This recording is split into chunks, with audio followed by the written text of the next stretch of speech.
All right, summer's here. It's official. Everyone's looking at their summer holes. Hopefully got them all booked already or a long time ago. Everyone wants to look good for the beach. Six pack, broad shoulders, narrow waist, biceps, veins, and relatively chiseled jawline and stuff like that. So, as always, there's a lot of misinformation out there about how to look this way. I've done some videos on this in the past, but I thought now would be a good time to give kind of a 2.0 version and update on what to focus on. Firstly, don't focus on abs, guys. There's all these videos on YouTube of people doing crunches and planks and stuff. If you want to train your core so that you're kind of more mobile, harder to injure, that kind of thing, as just a general strength, general health thing, go for it. Don't expect it to give you a six-pack. It's irrelevant until you get below 12% or so. I talk about 15% body fat as a testosterone benchmark, because if you're not there, your estradiol is going to be higher, cortisol response, blah blah. I'm not going to go into it on this video. 15% for testosterone. For a six-pack, for most guys, it's going to be more like 12% or less. And then the leaner you get, the deeper the six-pack gets, the more those ab veins start popping out. If you've been there before, you know what I mean. The more intense it gets, the more obvious it gets from a distance. And then when you're on the beach under certain lighting, it looks really impressive. But that's the six-pack. It's a body fat percentage thing. You know, unless you are emaciated and just horrendously undertrained and horrendously weak as a man, you're gonna have abdominal muscles, and they're gonna show if you just get lean enough. So that's more or less it.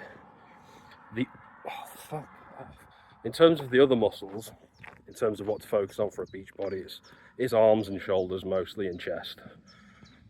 Truthfully, with aesthetics, people don't really care about the back. I mean, you could get a good back, good width, and it can add to your shoulder width. But I think most normal people, like gym bros, gym rats like myself, appreciate a good back, but the average person on the beach doesn't really care. It's far more to do with the abs, the chest, broad shoulders. If you want to impress women specifically, broad shoulders. It's all about the broad shoulders. They don't give a shit about how the muscle insertions on your biceps or how full they are or whatever. They care far more about shoulder width, narrow waistline. And obviously the leaner you get, not only do the abs pop more, but the waistline gets narrower as well. So it kind of achieves two big things at once. But so how else do you get broad shoulders? Side raises are the obvious one. Overhead press followed by lots and lots of high rep side raises. If you can add like 3/4 of an inch to each deltoid, left and right, your shoulders are 1.5 inches wider.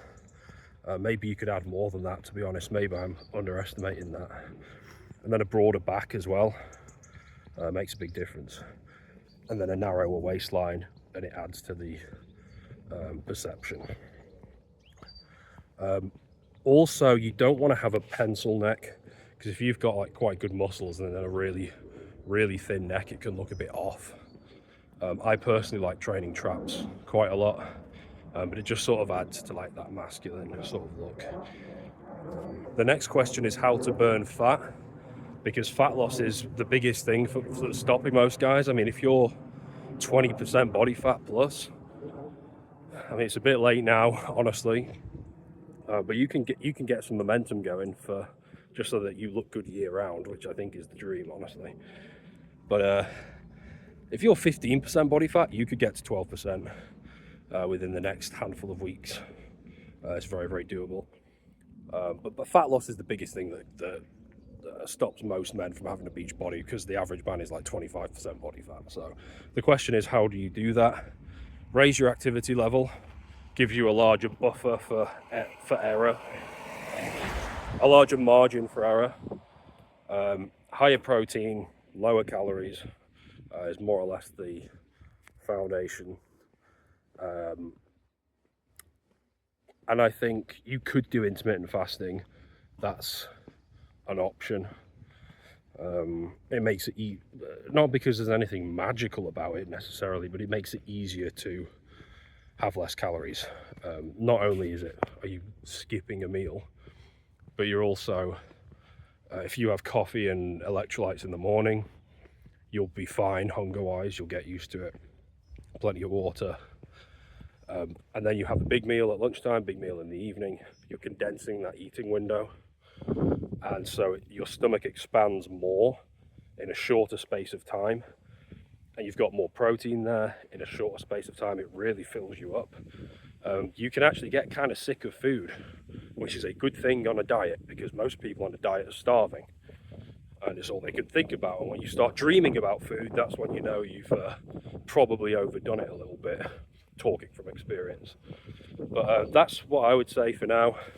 If you want to learn more about this, check out this video. I go into a lot of detail on how to potentially even gain muscle whilst losing body fat. It's a very, very good video. Loads of people find it useful. I'll see you in that one.